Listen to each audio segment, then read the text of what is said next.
নির্বাচন পরিস্থিতি নিয়ে জাতীয় নাগরিক পার্টি এনসিপির নির্বাচন পরিচালনা কমিটির সংবাদ সম্মেলন চলছে। আমরা এখন সরাসরি যুক্ত হচ্ছি সেখানে।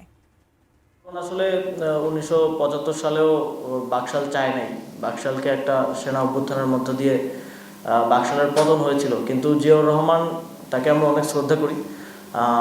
তিনি বাংলাদেশের একটা জুরিহীন অবস্থা থেকে বাংলাদেশকে একটা জায়গায় নিয়ে এসেছিলেন, কিন্তু তিনি তার জীবনে একটা ভুল করেছিলেন। তিনি শেখ মুজিবের, যিনি বাকশাল প্রতিষ্ঠা করেছিলেন, তার মেয়েকে বাংলাদেশের রাজনীতি করার সুযোগ দিয়েছিলেন। ফলে আমাদেরকে 17 বছরে গুম, হত্যা এবং শেষ জুলাই গণঅভ্যুত্থান সহ হাজার হাজার মায়ের বুক খালি হয়েছে।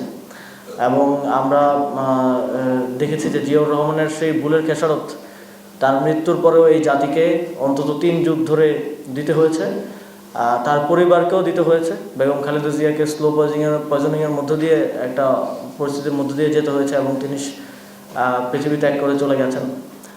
আমার মনে হয় কোনো কোনো রাজনৈতিক দল ক্ষমতার লোভে এতটাই অন্ধ হয়ে গেছে, এবং কোনো কোনো নেতা, যে তার মায়ের সাথে কি পরিণতি হয়েছিল আওয়ামী লীগকে ফিরিয়ে আনার ফলে, সেটাও তারা ভুলে গেছে আর কি। তো এই জায়গাগুলোতে আমাদের মনে হয় যে বিএনপি একটা গণবিরোধী অবস্থান নির্বাচনের আগে নিয়েছে।